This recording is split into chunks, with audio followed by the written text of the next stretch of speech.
The sun was shining brightly on Greenfield's farm, and the fresh early morning breeze made it the perfect spring day. Butterflies and bees were already busy around the flowers and bushes. Rachel Water and her best friend Trusty Tate were walking away from the farmhouse, feeling a very special kind of excitement. "The big day has finally arrived," said Trusty, pausing to take a long deep breath of fresh country air. "I cannot wait for the grand opening to start." The girls together with Trusty's parents had been staying at the farm during the spring half-term to help the Tate's friends Harriet and Niall Hawkins get their farm ready to welcome visitors. "I want to be sure that everything is perfect," said Rachel. The girls had been given the very special job of looking after the baby farm animals. They had loved every minute of it, and this morning they had woken up extra early so that they could check on all the baby animals before grand opening. "Let us visit the ducklings first," said Trusty.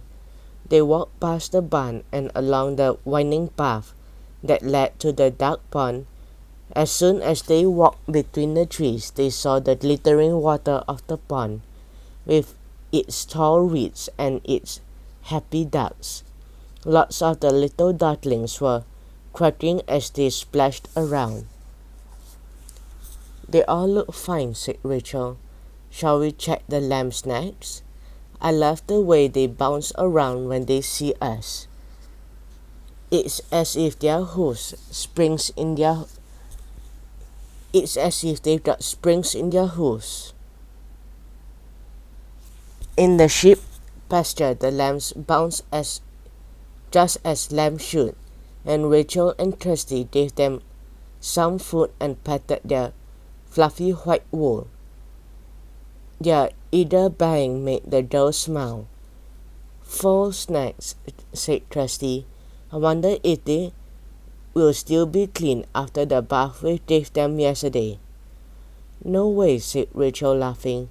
"You know how much they love rolling in all those muddy puddles." Sure enough, when they arrived at the stables, they found all the foals coated in mud, neighing happily as they rolled and splashed. "I'm so glad they are all okay," said Kirsty. "Thank goodness Jack Frost and his pesky goblins haven't caused any more troubles." "At least not yet," said Rachel.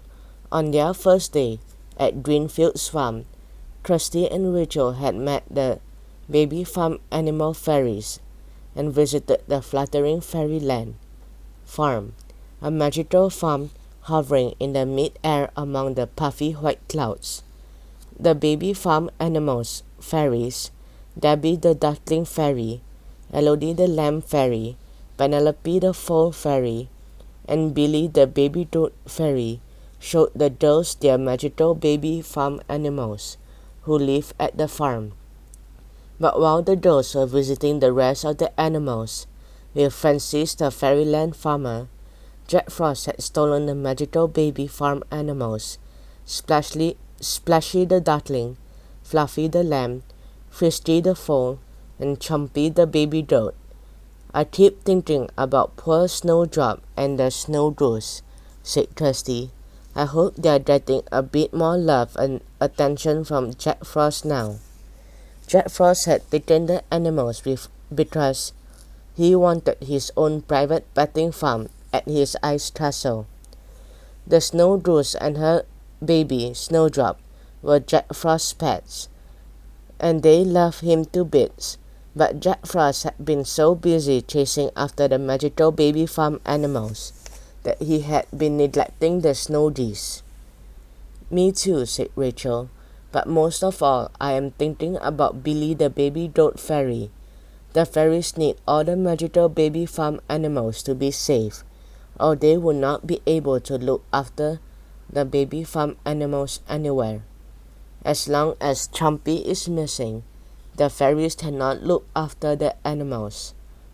Over their last few days at Greenfields farm, Rachel and Kirsty had seen baby farm animals doing some very strange things indeed. The ducklings had acted like puppies, the lambs had acted like kittens, and the foals acted like piglets. So far, the girls had managed to get 3 of the fairy's magical baby animals back from Jack Frost and his mischievous goblins, but Chompy the baby goat was still missing. Rachel and Kirsty made their way to the fence pen where the goats lived. Gilbert the baby was always waiting for them at the top of the humpback bridge, but today something was wrong. The bridge was empty. "Where is he?" asked Kirsty.